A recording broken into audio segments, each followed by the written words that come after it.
And we're joined by Dr. Silvina Mima, the Deputy Chief Medical Health Officer. Our topic is this opioid crisis, and it just keeps getting worse. What's going on?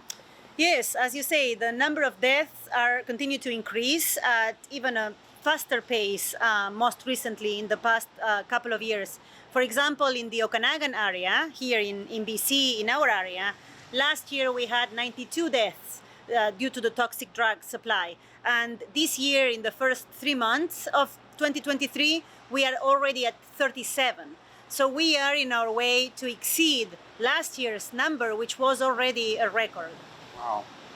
It must almost seem futile. You were going through some of the things that the health authority is doing. Maybe list some of the things you're doing to try to get a handle on it. Yeah, there has been a lot of strategies that have been implemented since the overdose or toxic drug supply crisis was declared.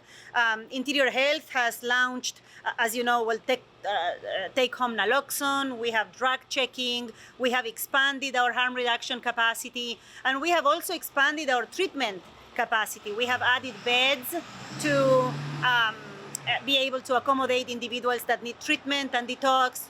We now have a team, nurses that go and ride with the RCMP to support them in their work.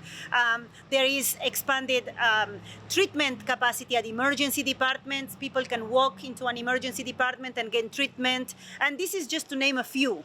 There have been a lot more initiatives, but despite that, we continue to see the number of deaths, and the reasons for that is there is other factors. It's not simply the healthcare access to healthcare service, although that's an important piece and more work needs to be done on that front. But there are other components that need to be tackled in order to curb this crisis. There are some surprising things that come out of the numbers we get through the coroner's service. Like, for instance, it's not the people that are living rough out maybe along the rail trail there necessarily.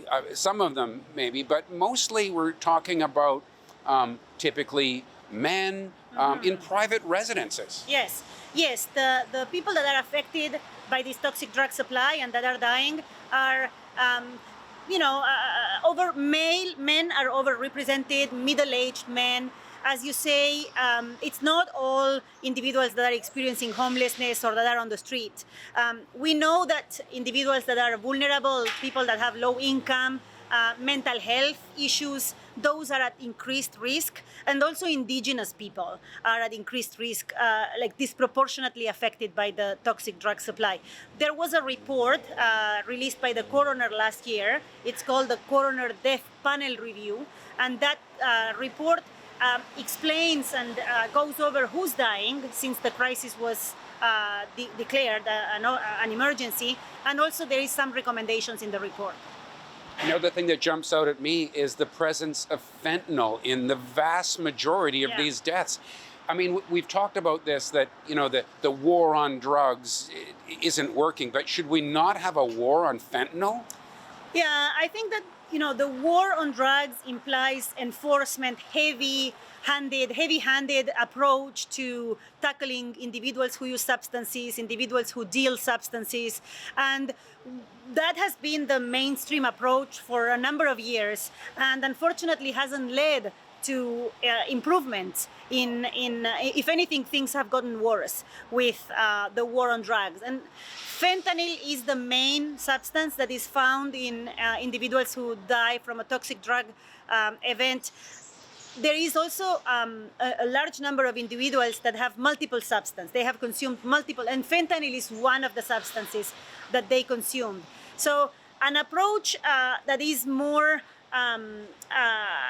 compassionate, or that is more perhaps appropriate at this stage, is to tackle, the barriers that prevent people from talking about their substance use, that prevent people to talk about, with other individuals and with health individuals about how they're using substances, or their plans for using substances, because drug use is still taboo, and there is a lot of stigma around substance use, and that's one of the concerns that decriminalization is trying to address. Right.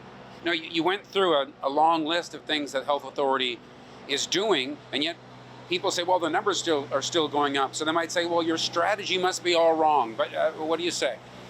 Well, I would say that if we didn't have all of these services in place, I'm convinced that the numbers that we would be seeing would be much worse.